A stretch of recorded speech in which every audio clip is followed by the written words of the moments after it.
এইটো বৰ ধুনীয়া বগাই যাব পৰা পখিলা। এইটো বনাবলৈ তোমাক লাগিব এখন কাৰ্ড, দুডাল ৰিফল, গ্লু, সূতা, বিটছ আৰু আইচক্ৰীম ষ্টিক। এখন কাৰ্ড লৈ তাক দুভাজ কৰা। তাত এটা পখিলা আঁকা। কাৰ্ডখন আঠা লগাই ৰঙীন পখিলাটো লগাই দিয়া।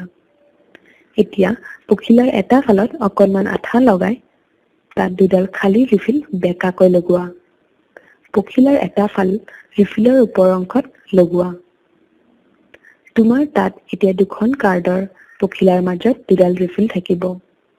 ৰিফিল ওলাই থকা অংশখিনি কাটি লোৱা। তোমাৰ পখিলা তৈয়াৰ হৈ গ'ল। পিছফালে দেখিবা ৰিফিল কেইডাল বেঁকা হৈ লাগি আছে। এডাল আইচক্ৰীম ষ্টিক লোৱা আৰু 6টা নটচ বনোৱা, 2টা মাজত আৰু 2টাকৈ কাষত। এডাল 2 মিটাৰ দীঘল সূতা লোৱা আৰু বেজীৰ সহায়ত চিলাই কৰা। সূতাডাল এডাল ৰিফিলৰ পৰা আনডাল ৰিফিলৰ মাজেৰে পাৰ কৰা। সূতাৰ মূৰকেইটাত মণি লগাই বান্ধি দিয়া। এই মণিকেইটা হেণ্ডেলৰ নিচিনা কাম কৰিব। সূতাৰ বাকী মূৰকেইটা আইচক্ৰীম ষ্টিকৰ লগত বান্ধি দিয়া।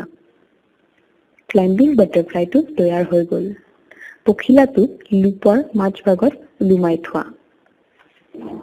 এতিয়া দুয়োটা মণি বিপৰীত ফালে টানি সূতাডাল টান কৰা। এইটোৱে পখিলাটোক বগাই যাবলৈ সহায় কৰিব। সূতাডালত জোৰটো কম কৰি দিলে ওজনৰ কাৰণে পখিলাটো নামি আহিব। এইটো এটা ধুনীয়া পুতলা, নহয়নে?